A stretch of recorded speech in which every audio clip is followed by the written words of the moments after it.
No sé si creo que ya nos está escuchando Manolo Ayer. ¿Qué tal, Manolo? ¿Cómo estás? Muy bien, muchas gracias. ¿Dónde te encuentras ahora mismo? Vemos ahí unos cuadros perfectos, medallas. ¿Tenemos alguna medalla Casita, por ahí? en casita, en Ferrol. Ferrol, buen sitio, ¿eh? Ferrol, ¿qué tiempo tenemos? Haznos ahí una... Poco de frío, a lo Pues mira, mejor. Esa Hace frío. chupita, Manolito, esa chupita denota algo de frío o no. no, bueno, sí, hoy, pero llevamos un invierno tremendo, tío. Una temperatura excepcional. Hoy está lloviendo un poquito, rachas que llueve y tal, pero está haciendo un tiempo tremendo. Hoy ha refrescado tal con la primavera, pero la verdad que no nos podemos quedar. No, el tiempo aquí en Galicia es una pasada. Yo no me quejo, no me importa. Pues el mundo un poco al revés, porque buen tiempo en Galicia y aquí en Cataluña pues nos cuesta ver el sol. A veces nos confundimos, parece Sí, que sí. estemos en Londres Sí. y se ha cambiado un poco Esta la semana ha torna. sido algo peculiar, lunes sol, pero parecía... Veníamos de Nos unas toca, habéis estado tempestades. con temporales y aquí hemos estado con un tiempo tremendo. Alguna vez nos tenía que tocar también, ¿no? Sí, ¿no? También nos lo merecemos. No, hombre, y por supuesto, por eso hemos mandado nosotros a Adri a vivir el fenómeno de Ferrol. Sí.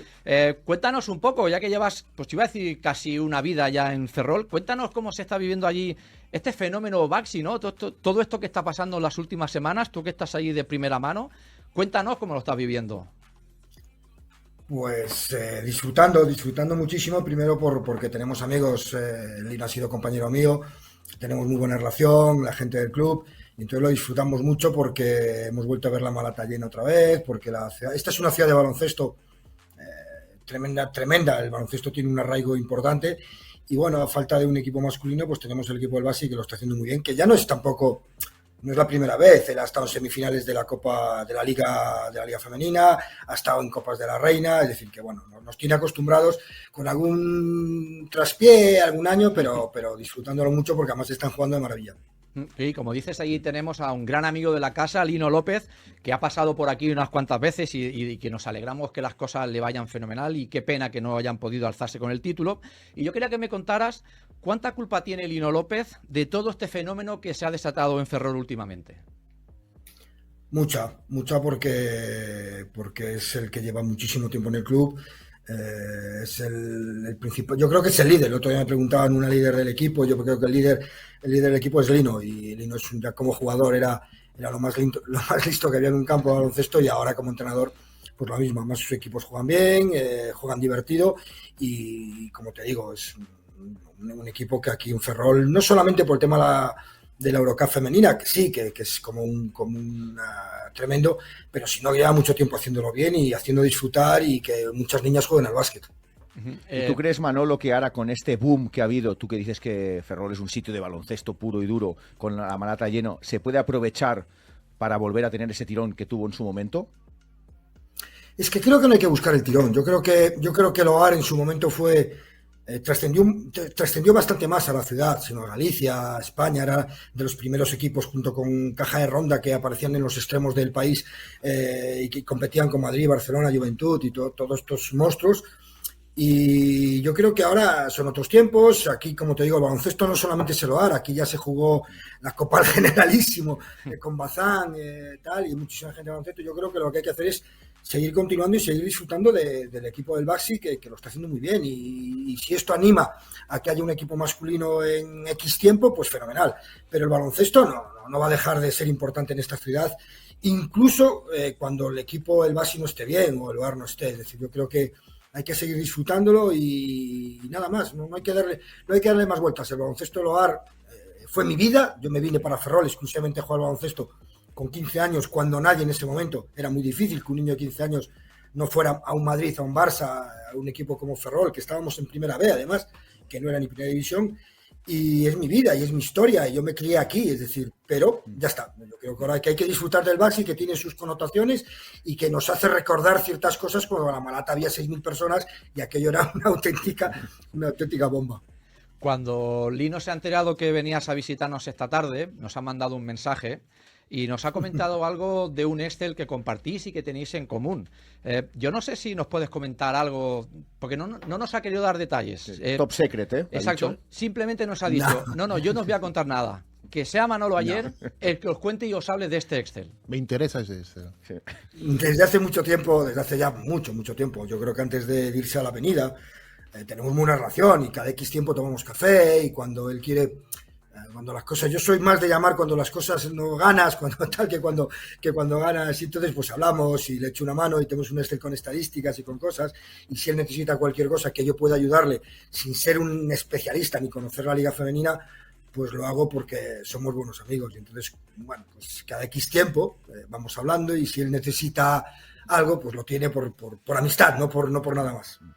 Porque esta afición que te viene por la informática no es de ahora. Ya cuando en tu época cuando eras estudiante de delineación, creo que ya hacías tus análisis de estadísticas con el MS2, con Java, que también nos lo han chivado por ahí. ¿Cómo lo hacías en aquella época? Porque claro, hoy en día sí que es verdad que tenemos muchas fuentes tecnológicas y muchas opciones, pero en aquella época era complicado escaseaba. En esa época, Y nos han comentado que eras un auténtico crack, ¿eh? Copiar y pegar, no, nunca, no, le voy dando. Tengo mucho. En teoría, yo en la federación entré por temas de base de datos y cosas así que tenía, pero tampoco soy más que un crack informático. Manejo 3 o 4 cosas y le voy sacando mucho partido. En aquella época, pues imagínate, a pedales, ibas haciendo las estadísticas, ibas explicando todo. Y bueno, disfrutando, me gusta, y todo eso me distrae y encima me ayuda para mi trabajo. Bueno, al final contamos que esto de analismo, cuando tuvimos a Moncho Fernández, que está en Girona, ya nos dijo que él fue un pionero en Obradoiro con el tema de las estadísticas, para ver qué situaciones, qué cosas, qué posiciones los jugadores. Entonces, sí, señor. Un Canva. Manolo, pues un avanzado viendo ya dónde se puede hacer estas cosas, que al final es lo que se usa ahora. Hay 700 técnicos, pues cada uno puede aportar cositas para ayudar al beneficio del Big jugador. Data, ¿no? Que llaman. Sí, el Big Data, sí. El señor Frank Canva, un privilegiado y un avanzado. Por eso. Un magnífico profesor de los cursos. De lo mejorcito que hay en este país a nivel de estadística avanzada desde hace mucho tiempo. Además, con cosas propias que él va haciendo, que va teniendo. Es aparte de una excelente persona, un tipo buenísimo en este tema. Manolo, tú actualmente formas parte del gabinete técnico de la Federación. Si no me equivoco, eres el responsable de las categorías inferiores. ¿Cuál es tu función exactamente? Pues realmente es coordinar un poquito todo el tema de 16 hasta la Senior B, por decirle a un nombre, coordinar, seguir jugadores, agrupar un poquito todo, que los equipos de trabajo hagan el trabajo que marca, porque realmente el responsable de todo es Sergio, y yo pues no me toca ser el brazo ejecutor de todo lo que Sergio quiere y de lo que vamos haciendo. En teoría es coordinar un poquito todo el tema de situaciones de 16 para arriba, porque de 16 para abajo, de U15 hasta U12 está la visoria. Es decir, tienes controlados a todo joven, ¿no?, con futuro para la selección. Y yo siempre me he preguntado si ese trabajo va más allá de controlar canteras de Barça, Madrid, Peña, Estudiantes, equipos grandes, digamos, que de jugadores jóvenes, o buscáis el talento desconocido también, o ya confiáis en los equipos que hagan ese trabajo y vosotros os dedicáis simplemente a observar canteras ya conocidas. En mi caso es más cantera conocida, porque con 16 años es muy difícil que pueda aparecer alguien que no conozcas. Quien sí a lo mejor hace más trabajo desde el inicio es esta visoria, que empieza con 12 años en los campeonatos de España Mini. Para nosotros son fundamentales los campeonatos de España. Desde el campeonato de España de 36 equipos, tengo prácticamente al 60% de los equipos donde hay jugadores que puedan ser susceptibles de selección. Y en junior, en cadetes, exactamente igual. Es decir, entonces, bueno, es ir un poquito las canteras principales, pero sin olvidar que el resto pues también existe. Para eso están los campeonatos de España de selecciones autonómicas, que ahí volvemos a tener otro montón de jugadores, de los jugadores importantes de cada autonomía. Pero yo ya voy un poco más a tiro fijo, porque realmente lo que preparas son los veranos para competir. ¿Se está notando, Manolo, el boom de las universidades americanas con este nuevo cambio de normas, con más dinero en ese desembarco de más jugadores españoles en la aventura americana? Tú que sigues rango de 15 a 18, que creo que es donde hacen el cambio de high school a universidad, que puede ser un cambio de no seguir en su equipo formativo, irse a Estados Unidos, un baloncesto totalmente diferente. Sí, se nota muchísimo. Sobre todo porque antes podían ser un grupo de gente quizás que apostaba más por estudiar y por jugar. Ahora, sin embargo, pues ya prioriza casi más el baloncesto, por el tema de que el dinero que hay en ciertos momentos para ciertos jugadores es importante. Entonces, decir que no a ciertas cantidades es muy complicado, y además que siguen pudiendo compaginar estudios, una liga tremenda, y claro que se nota. Te hemos visto aparecer también en los grandes torneos de la senior, digamos, ¿no? En Olimpiadas, en europeos, en Eurobásquet. Compaginas, entiendo, tu responsabilidad con las categorías inferiores con el staff técnico de Sergio Scariolo. Cuéntanos cómo entraste a formar parte del staff de Sergio. Pues fue en el 2015, la vez que vuelve Sergio después de haber dejado la selección, después del Mundial 2014 aquí en España. Bueno, yo llevo casi unos 20 años trabajando en la federación. Yo ya había hecho cosas para él con Juan Orenga cuando estaba en Rusia, cuando estaba fuera le enviábamos pues, un poco el seguimiento de los jugadores que él quería. Y entonces a partir del 2015 en el Europeo de Francia, bueno, pues quiso que empezara a trabajar con él. Y desde aquella pues estoy con él. Cada vez es más difícil los veranos poder compaginar por fechas la senior y formación, y entonces pues cada día, yo en teoría mi obligación principal es estar en verano con las 3 o 4 selecciones que estén compitiendo. Pero bueno, durante el año seguimos trabajando para la senior. Al final trabajas para la federación, que es lo que nos gusta, y con Sergio la verdad que es un placer trabajar con uno de los mejores entrenadores del mundo. Hace 2 semanas tuvimos aquí a Xavi Rabaseda, al que felicitamos por la heroica remontada que hizo Bilbao con un parcial de 20-0 a falta de 4 minutos. Todos subidos en la Ponsarneta, vi había las fotos. Yo al hilo de Rabaseda te comento, claro, tú viviste en primera persona la medalla de oro como sorpresiva en China 2019. 2015. 15, el Mundial. No, el europeo fue en 2015 contra Francia. Y el Mundial, también con Rabaseda dentro de esa plantilla. ¿Cómo se vivió? Yo hablo de ese Mundial porque, claro, iba con un equipo no con tanto nombre.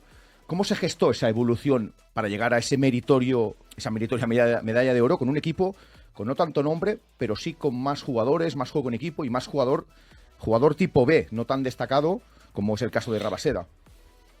Bueno, pues al final un poco como en el 2015, como en el 2022, como en muchas de las competiciones que haces. Desde el minuto 1 que empiezas a preparar todo, lo preparas con toda la ilusión y las ganas del mundo, sin ponerte metas, pero tampoco sin olvidarnos que somos España y que tenemos la obligación solamente de competir. Bueno, pues el 2015 salió todo tremendo, en el 2019 fuimos compitiendo con las mejores selecciones y a medida que ibas avanzando la competición, pues ibas estando cada vez mejor.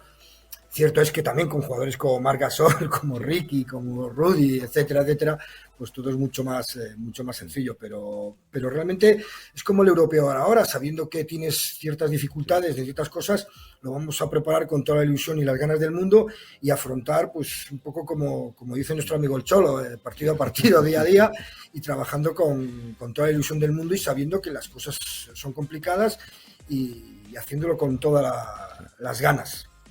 Está complicado el Eurobásquet, las selecciones han subido un poco más, España sigue estando top, pero bueno, ahora este año yo actualmente un pelín por debajo de esas top, pero bueno, que España era aspirante. Sí, pero en 2022 también pasó lo mismo, es decir, teníamos un montón de bajas y al final pues la gente se sobrepone, es un grupo de gente que lleva mucho tiempo, la gente joven que va entrando ya saben lo que es, y bueno, pues al final, y luego la suerte también de que la pelotita entre, es decir, no podemos obviar, pero hay un trabajo detrás importante, muchísima gente detrás de cada canasta que entra, y bueno, pues al final lo tienes que afrontar de la misma manera, lo que dice Sergio, es decir, va a ser un europeo difícil, tenemos ya una primera fase complicada, pero bueno, somos España y estamos acostumbrados a competir y a pelear y sin rasgarnos las vestiduras, pase lo que pase. Esto me gusta, somos España y tenemos el nombre y nos respetan mucho. Hombre, España sabe competir, que eso es muy importante en estos mundiales. Aquí hubo un tiempo que se dijo, yo recuerdo, soy español, ¿qué quieres que te gane? No sé si acordáis de esa mítica frase. Díselo a los franceses, ¿no? Que tenían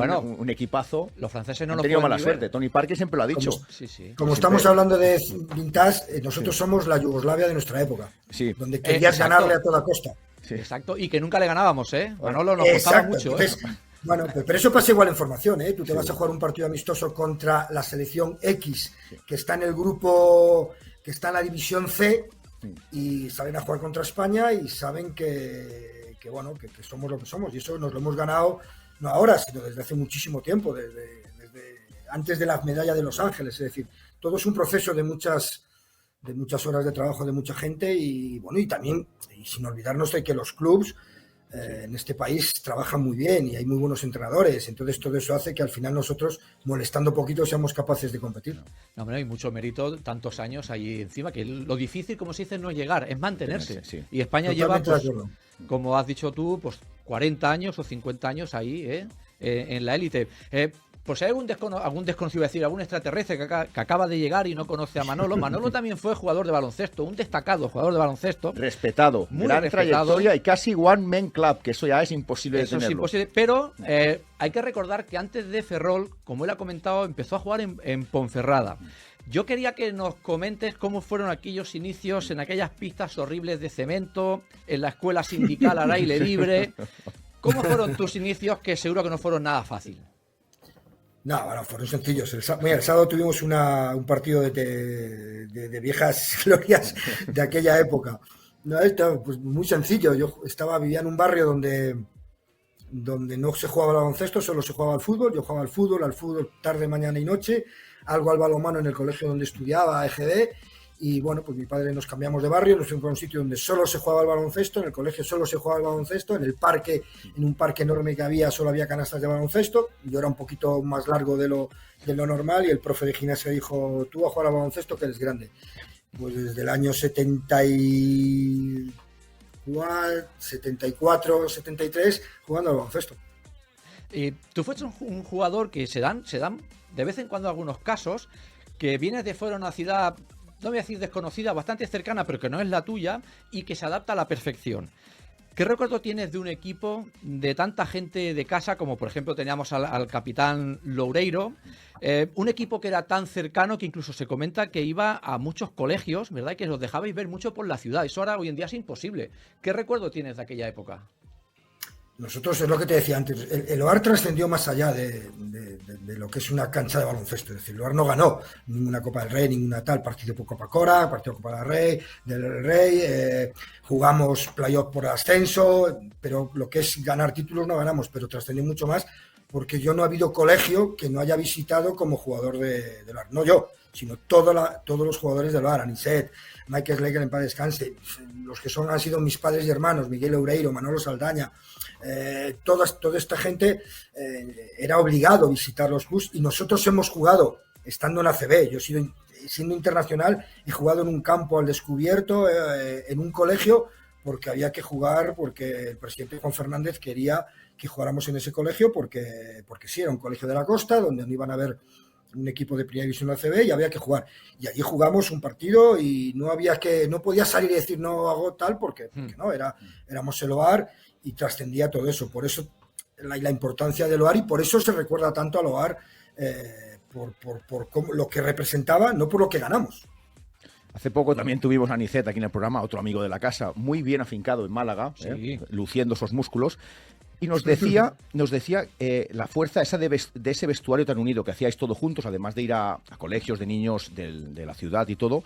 Pero si nos puedes contar cuál era la fuerza, el núcleo duro que teníais en ese vestuario, y por qué ahora cuesta tanto que equipos tan profesionales, que esto ha evolucionado mucho, pues hagan este tipo de unión y cada uno va un poco más a su aire.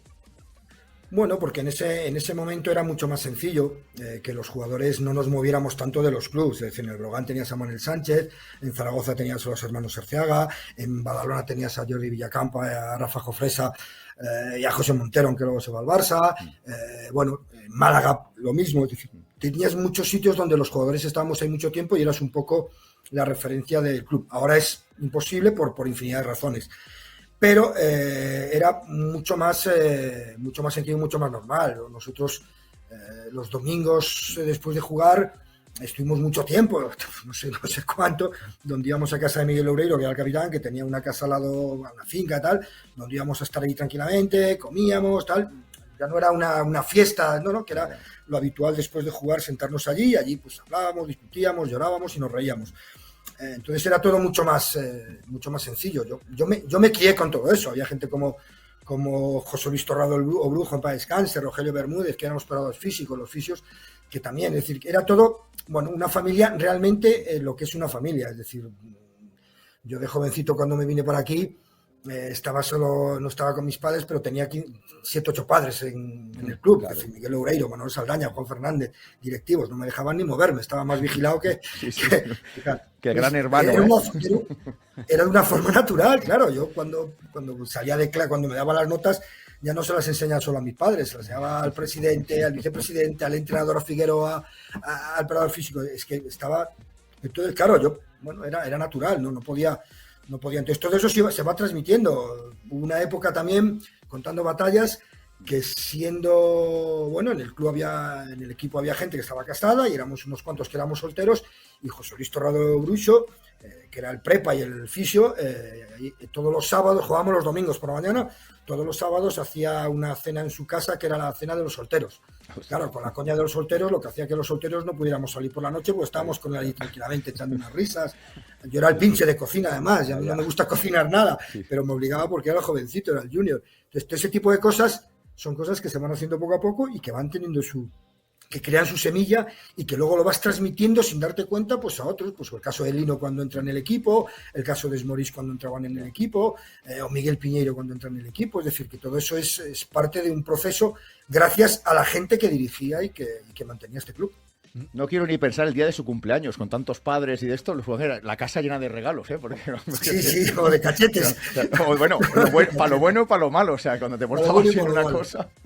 Sí, a los niños cuando se lo cuentas en selecciones todas estas cosas, claro, porque ahora a muchos les dicen, no, yo también he estado con 15 años fuera de mi casa, pues estas cosas no se las creen, y es verdad, yo para poder salir al cine con 16 años, cuando vivía en el piso con Manel Sánchez, con Suso Fernández, con Pedro Praxedes, yo les tenía que pedir permiso a ellos, no era un tema de que yo podía hacer lo que quería. Bueno, pues era parte de ese proceso que había en el hogar, y eso, gracias a Dios, hizo que primero que pudiera ser jugador de baloncesto y que no me desmadrara. Allá en aquella época, en el año 86, fíjate que si Ferrol era una ciudad de baloncesto, que aterriza allí el Mundo Básquet del 86, si no estoy equivocado, con un gran grupo. Además estaba la URSS, en aquella gran URSS. Sabonis, ¿no? Sabonis, Tachenko y compañía, Volkov, Tikhonenko, los que todos conocemos. Estaba Uruguay y estaba Israel. Cuenta la leyenda, que no sé si será verdad o me lo vas a desmentir o no, Manolo, que había más personal de seguridad que jugadores. ¿Esto es verdad o no? Sí, no, es verdad. Además yo sé mundial, es la primera vez que un club organiza un mundial, yo creo que la primera y la única. Como sede, aquí no fue la ciudad, el ayuntamiento, fue el Club Baloncesto Hogar el que lo organizó, ¿vale? Junto con el ayuntamiento, por supuesto, pero fue el Hogar el que organizó toda la historia, el señor Juan Fernández. Y sí que es verdad que yo estaba en Radio Galega con un amigo retransmitiendo los partidos, entonces entrabas en el pabellón y la seguridad era brutal. Luego teníamos un amigo que era policía secreta de aquí, que estaba encargado de la seguridad, y lo de Israel era brutal, hasta el punto que, pues como ahora ves los vasos con los nombres y botellas de cada jugador, pues en el 86 ya era así, cada jugador tenía su stand, no te podías acercar, cada vez que te acercabas por allí. Bueno, eso ha sido siempre así, vas en selecciones de formación ahora y vas a jugar contra Israel y ves que hay 7 personas que son de cualquier cosa menos de básquet. Y ahora imagínate, según está, siempre fue, y además eso es cierto como la vida misma, porque lo viví en primera persona. Yo creo que ver la URSS de Gomelski y todos los seguridad debería intimidar, igual que ver a Tachenko de cerca, ese bigote, ¿no? Y pues imagínate, con 20, me estoy quedando corto, pues todo lo que llevaban para encubrir, para tapar todo lo que era la antigua URSS. Manolo, hablando de ti, creo que debutas en el 88 con la selección y participas en el Eurobasket del 89, donde Dražen Petrović es MVP. ¿Cómo viviste esa experiencia y jugar contra lo que era el genio de Šibenik, contra Dražen? Pues brutal, porque no dejabas de ser un jugador de Ferrol, del Hogar, y que ibas a jugar con la selección española, aunque ya había estado en varias selecciones B. Antonio ya había hablado varias veces conmigo, pero cuando te ves ahí en el europeo y te ves con la camiseta de España, pues imagínate, es decir, lo que te digo, yo no deja de ser Manolito ayer, el de Ferrol, es decir, que era muy complicado complicar. Es como hace años entrar en la selección con Rudy, Juli y todos estos, pues en mi época entrar con Epi, con Matraco, con Beirán, con todos estos, y Turriaga, era tremendo. Entonces, claro, pues conseguir eso, bueno, pues es algo que en mi vida, yo cuando empecé a jugar baloncesto nunca pensé conseguir ni el 10% de lo que he conseguido. Entonces, bueno, pues era un orgullo brutal. Primero porque representabas también a los equipos pequeños como Ferrol, porque aquí en Ferrol no dejaba de ser Manolito, el niño de todos. Y bueno, pues imagínate, te ves en el europeo, con esa selección además, que aunque no llegamos a competir, la vimos varias veces, que fue la última selección yugoslava total, antes del Mundial del 90, pues es que eso era Rusia y Yugoslavia, era selecciones de selecciones. ¿Y cómo fue esa convocatoria? Tal y como comentaste, he escuchado a Maduraves decir que era muy difícil entrar por la competencia que estás comentando. Bueno, es que jugadores del Madrid. Unos nombres Claro, y se ha dejado a Villacampa, Sibilio, claro, me dejo unos cuantos. Claro, ¿y cómo es eso? Muchísimo porque mérito al final, esa convocatoria. Entiendo que iríais 12, 16 jugadores como máximo, no creo que fueseis allí 2 por equipo. No, fuimos muchos. Además, todos los que acabamos, como no acabamos entrando en playoff, y todos los que no estábamos en playoff, un poco la Serie B, por ponerle un nombre, estuvimos muchos días concentrados en Zaragoza y llegamos a ser 18 o 20 jugadores. Y a medida que se iban eliminando los playoff, Madrid, Barça, Juventud, Zaragoza, iban entrando los de estos equipos. Éramos muchos. No sabría explicarte, es decir, era el día a día. Yo lo único que quería hacer era jugar al baloncesto, disfrutar, intentar ganarme ese sitio.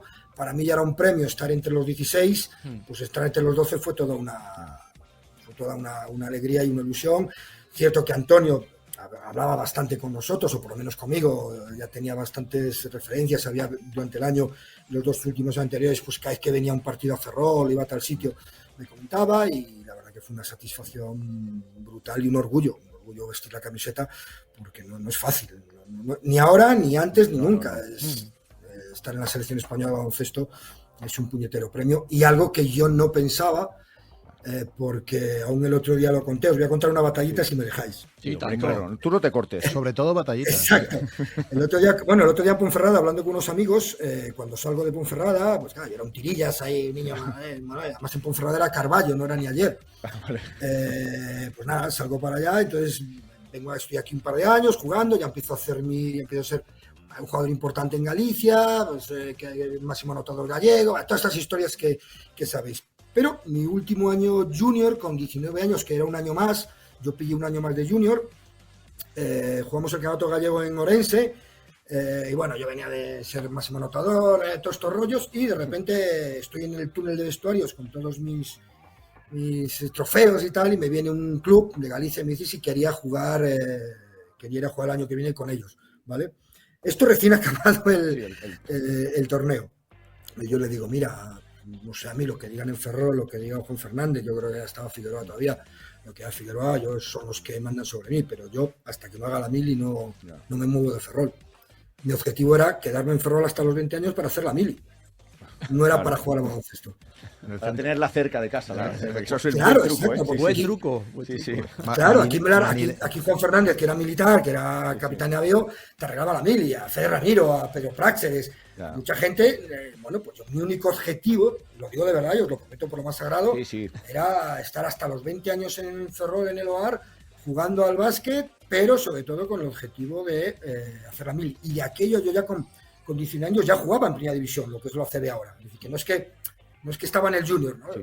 Desde los 17 años estaba con el primer equipo, Bueno, pues mi único objetivo era hacer la mili, y eso lo cuentas y la gente no se lo cree, y lo digo con toda la sinceridad del mundo. Yo solo quería hacer la mili para no tener que irme a no sé dónde y hacer aquí la mili que me la arreglaran. Bueno, los niños no saben ni lo que es la mili, o sea que imagínate. Claro, exacto. Hay que encontrar otra batallita de lo que es la mili. ¿Te atraía el hecho de hacer la mili en el cuartel de instrucción de marinería allí en el Ferrol?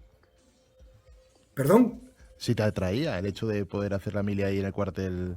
No es que me atrayera, es que bueno, yo esperé a que terminara la liga, y esto sí que lo sabe muy poca gente, que había que acabar la liga, y yo entré en el primer reemplazo de mayo, que ya no había liga, y la mili del cuartel no hablé con Juan Fernández, hablé con un amigo que tenía aquí, porque yo llevaba ya 5 años en Ferrol, un amigo que era Alférez y que fue quien me arregló el cuartel de instrucción. Luego, para lo que es el siguiente, los años de la mili, no, que ya me lo arreglaba Juan Fernández porque jugábamos Copa Korak, por infinidad de cosas, pero yo me arreglé aquí la mili para estar en el cuartel de instrucción en Ferrol. Y un tema que a mí me llamaba la atención es que para un club con todo el cariño y admiración que era el Hogar, os hacéis con los servicios de un entrenador campeón de Europa en el año 86, Zeljko Pavlicevic, flamante campeón de Cibona. ¿Qué representó la figura de Zeljko para lo que era una entidad como Hogar? Un campeón de Europa, balcánico, y ¿cómo describirías aquí con todo lo que conlleva aquel periodo? Sí. Con todo lo que significa tener un entrenador de los 80 de naturaleza balcánica y además con prestigio. Para mí fue rematar la faena de todo el trabajo de atrás que había hecho con otros entrenadores. Es decir, el trabajo con Figueroa, con Javier Casero, con Miguel Masela, con gente de aquí de Ferrol, muchísimas horas de trabajo, muchísimas horas de baloncesto, aparte del tema físico. Para mí fue cuando vino Zeljko, fue rematar todo ese trabajo, junto con los ayudantes como Javier Lorenzo, con gente de tal, porque todo el trabajo que hizo conmigo, bueno, con toda la gente joven, pero especialmente conmigo, era brutal. Nosotros entrenábamos tarde, mañana, noche, y venga, como era muy método yugoslavo, no duro, pero sí muy exigente, muchísimas horas, y él además estaba empecinado en que tenía que hacer ciertas cosas como hacía Drasan, como hacía el otro, y había que trabajar. Entonces fue un poco, pues imagínate, rematar todo el trabajo que venía acumulado de atrás, ya de ser un jugador, bueno, que ya hacía ya tenía mi impronta dentro del equipo y dentro de la liga, pues fue rematar la faena, y a los dos años de estar él fue cuando llegó a la selección. Y bueno, porque al final el trabajo ese fue brutal. Aparte de Zeljko, era una excelente persona y un tío muy trabajador, muy cariñoso con nosotros, repito, muy exigente. En el campo de baloncesto era brutal, los entrenamientos por la mañana de técnica individual con él, a solas con él, no os podéis imaginar lo que era, pero claro, todo eso al final me sirvió pues para conseguir cosas que eran impensables. Pues es curioso, aparte de que probablemente tú fueras el Svetikanin o el Chutura de Hogar para Zeljko, los mentidores comentan que, bueno, su etapa en Ferrol pues tuvo un desenlace un poco precipitado, tal vez por mucha dureza, ¿no? Por la dureza y la exigencia de sus métodos y de sus entrenamientos. No, pues ¿Qué hay de cierto en todo esto? No, lo desmiento. No. Lo que sucede es que él no estaba preparado no es la palabra, joder. Él no conocía la Liga CB, ¿vale? Él venía de la Liga de Serbia o Yugoslavia, ¿vale? Y vale, no es que fuera ni mejor ni peor, pero aquí la Liga CB en ese momento ya era una liga donde tenía su impronta. ¿Qué sucede? Nosotros teníamos ese año de americanos, además ese año descendimos, que era el año de Zeljko, ¿vale? Teníamos de americanos a Otis Howard y a Marcelo Starr. Pues suena, ¿verdad? Sí, hombre, sí. Joder, nombre, claro, pero es que él en un principio, hasta bien empezada la liga, él tenía a Marcelo y a Otis haciendo bloqueos para que tirara Manolo Ayer. Ya. Lógico. Claro, entonces, las normas y claras, ¿eh? Como Goran Sovic. Claro, entonces tú le tenías que decir, Zeljko, es que tenemos uno de los dos mejores interiores de la liga. Luego se lesiona, entra Niset, bueno, pero no puede ser, no. A mí él me castigaba si no tiraba de 3, si renunciaba a algún tiro. Entonces, claro, eso a lo mejor en la liga donde él estaba, pues bueno, pues perfecto. Pero aquí era otra cosa. Entonces, cuando él ya conoció un poco, de hecho, él descendió, pero él continuó 2 años más en Ferrol, ¿eh? Él siguió trabajando con la gente joven, siguió trabajando con nosotros, gracias a Dios, porque eso tuvo un acierto. Pero no era porque fueran métodos buenos o malos.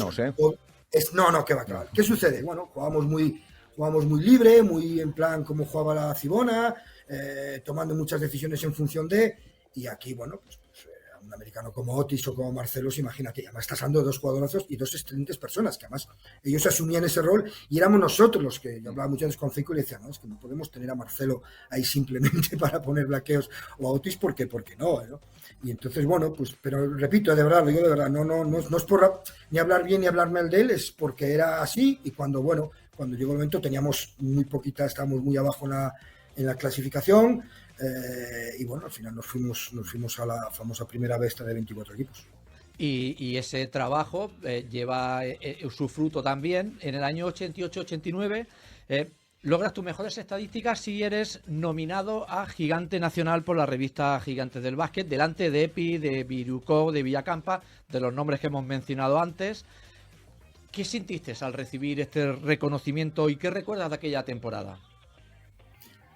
Pues imagínate, muchísimas horas de trabajo, eso sí que me acuerdo de las horas de trabajo por las mañanas, de cada vez que tenía porcentajes un poco regulares de tiro, era trabajar con Celco además, y con más gente, con Javier Lorenzo, con muchos entrenadores del club.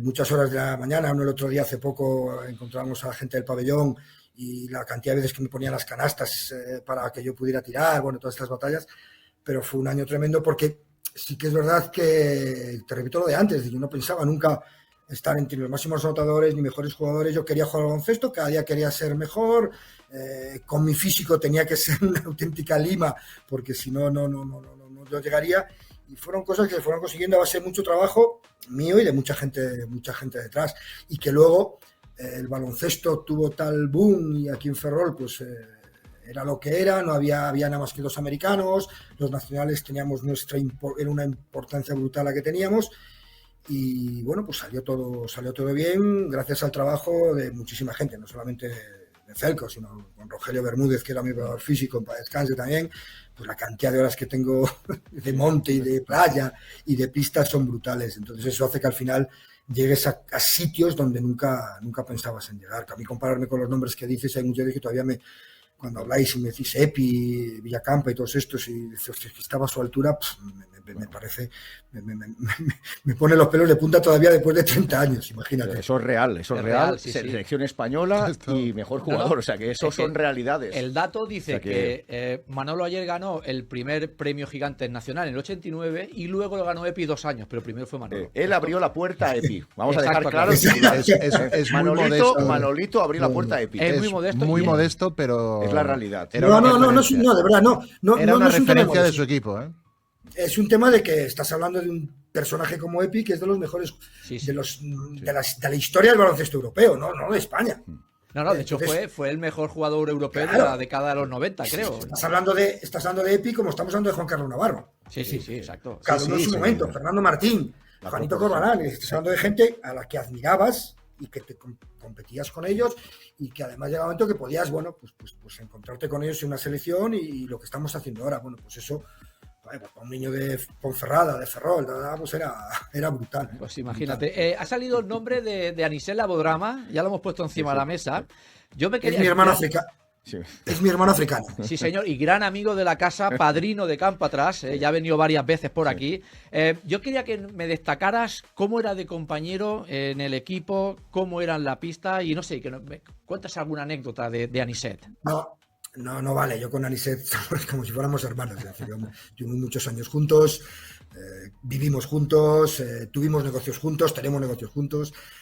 Anicet es de las mejores personas que te vas a encontrar en el mundo.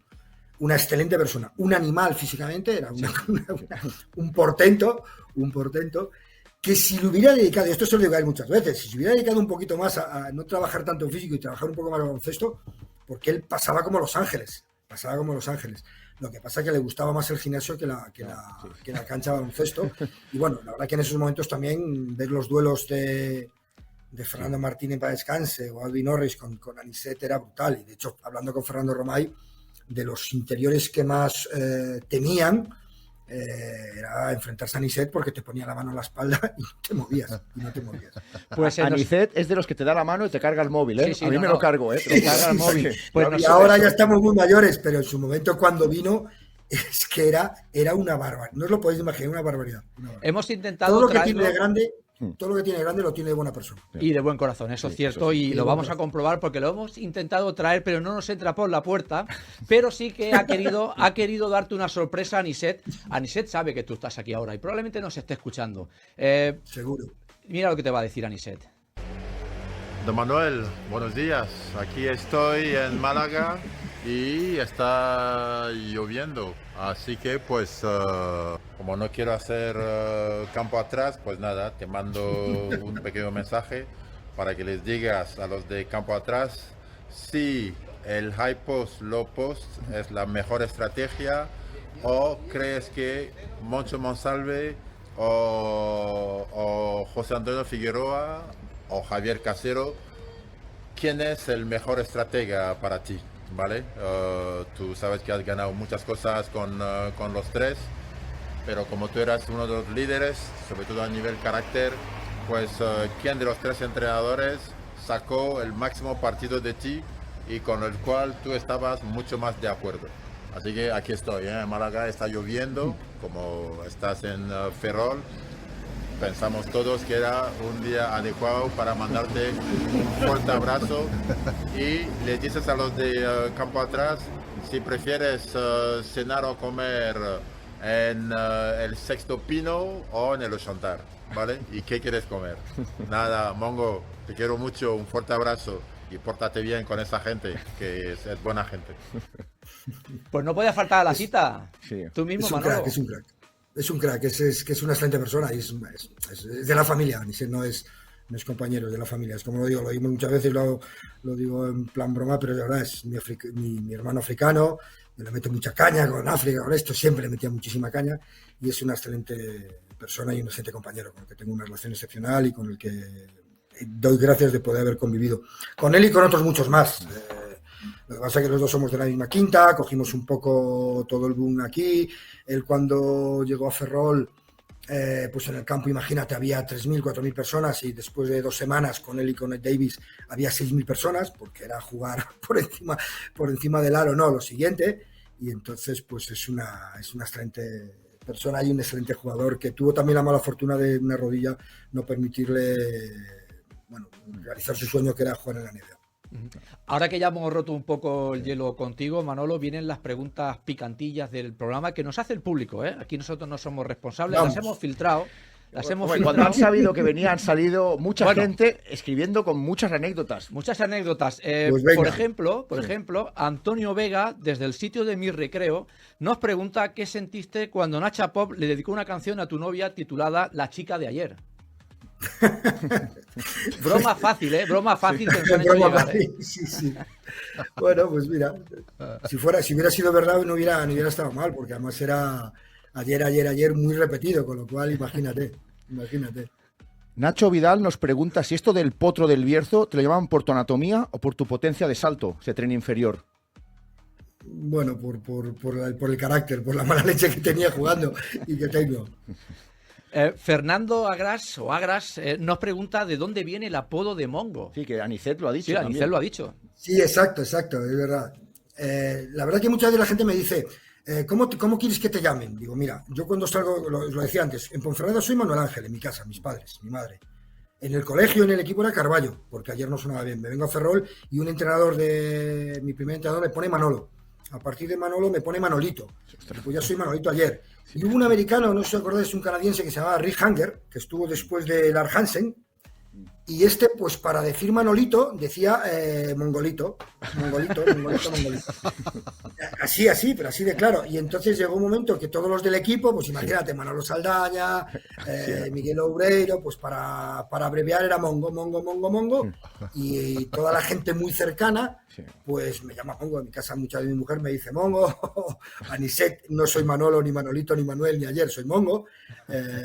Y la gente cercana del equipo pues me llaman Mongo. Y los que no tienen confianza, pues muchas veces no se atreven porque se piensa que es un poco como un insulto.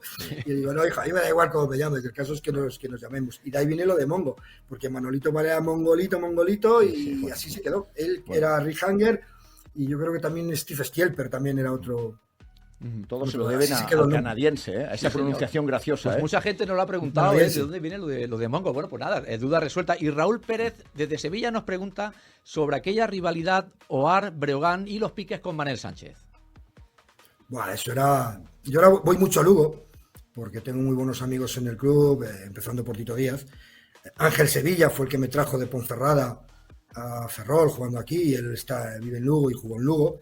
Aquello era brutal, los partidos Ferrol-Breo eran, no os podéis ni imaginar, Madrid-Barça en toda regla, eran durísimos de ambiente, de tal, y la rivalidad con Manel era menos de la que realmente se decía. Yo con Manel viví varios años, con mucha gente. Hubo un momento que en el equipo del Breogán, del equipo titular, había 3 personas que yo había convivido con ellos siendo un bebé, y el entrenador era Figueroa, que es el que me ficha en Ferrol. Es decir, que la rivalidad en el campo era menos de lo que el ambiente y lo que se generaba a nivel de De prensa o aficiones. de gente. Era brutal, brutal. No os podéis imaginar. Ahora mismo viendo un Breogán Obradoiro, Sí. un Breogán Leima, decía, no os puedo imaginar lo que si la gente de la época recordaba los Soar Breogán, aquello era brutal, brutal. Saltaban chispas, brutal. ¿eh? Sí, no, ya hemos visto algún vídeo y realmente Sí, sí. nos queda la última pregunta. Es la pregunta estrella del programa y es de la música. Tú como una persona con unas raíces muy profundas a tu tierra, seguro que te sientes berciano, seguro que escuchas buena música y buena música de grupos y cantantes bercianos. Yo te voy a dar unos nombres y quiero que me digas una vez con cuál te quedas. Uno es Solera Berciana, Tito y Tita, José Estanga Rebollal, el alcalde rockero, o nuestros grandes amigos de la casa Venido a Menos, que no elige nadie, que no son del Bierzo, pero que nosotros intentamos Sí. meterlos, Y siempre los defenderemos. siempre los defenderemos, que son OBK. Pues venga, para que lo defendáis. ¡Hombre, por fin! Por eso, Manolito es uno de los nuestros. Que ¿eh? suene la campana. Hombre, Bueno, historias de amor. ¿Quién no ha hecho Claro, daño con eso? Bueno. Por fin. Llevamos, Por fin. Manolo, llevamos semanas intentando colar a OBK y no nos lo elige Y nadie. esto no estaba pactado, ¿eh? No estaba pactado. ¿eh? No, Yo no, no sé. no. No sé si es porque no reconoces a los otros tres que te he dicho, solo te suena OBK. Hombre, alcalde rockero, ¿quién no, Seguro. No lo conoce. ¿quién no lo conoce? Hombre, Tito y Tita, Seguro, sí. eso ha sido, no sé, tienen Grammys, creo incluso. Algo, no, estaban pero no lo llegaron a conseguir. Pero bueno, OBK No sabía que me ha eran de gustado Ponferrada. esto. Pues nos No ha sabía que eran gustado, de nos ha Bierzo. gustado muchísimo. Bueno, pues Manolo, esperamos que hayas pasado un buen rato. Déjame que mande unos agradecimientos porque todas estas preguntas y todas estas investigaciones sobre ti han sido gracias a Anisel Labodrama, a Lino López, a Pepe Kubrich, a Fernando Agras y a Octavio Pernas. Así que gracias a todos ellos. Y a ti, Manolo, por habernos dedicado este momento. Te vamos a mandar el diploma de gran amigo de la Casa de Campo Atrás, ganado merecidamente. Sí. Un lujazo, ¿eh? Un lujazo. Un tener lujo y a- esperamos volver tener a algún Manolo. día, volver a hablar contigo porque de verdad nos lo hemos pasado. Hombre, al súper Sexto bien. Pino. Me ha gustado ese restaurante. Espero que nos lleves. Si No vamos es el para quinto, allí. el quinto es el Quinto, típico, ¿no? sexto. Sexto. Sexto Pino, muchas comidas tenemos. Digo, estaba al lado del pabellón. Pues Estaba detrás del Manolo, pabellón. muchísimas Ha sido gracias un por placer, todo. me lo he pasado fenomenal y cuando queráis me tenéis para lo que Nos ha necesitéis. quedado mucho por y hablar con él. Mucho por hablar. Que nos veamos algún día por algún campo por ahí, nos saludamos y echamos unas risas en directo. Ojalá así sea. Ojalá. Manolo, pues un saludo muy Un grande. placer. Hasta la próxima. Placer, Muchas amigo. gracias.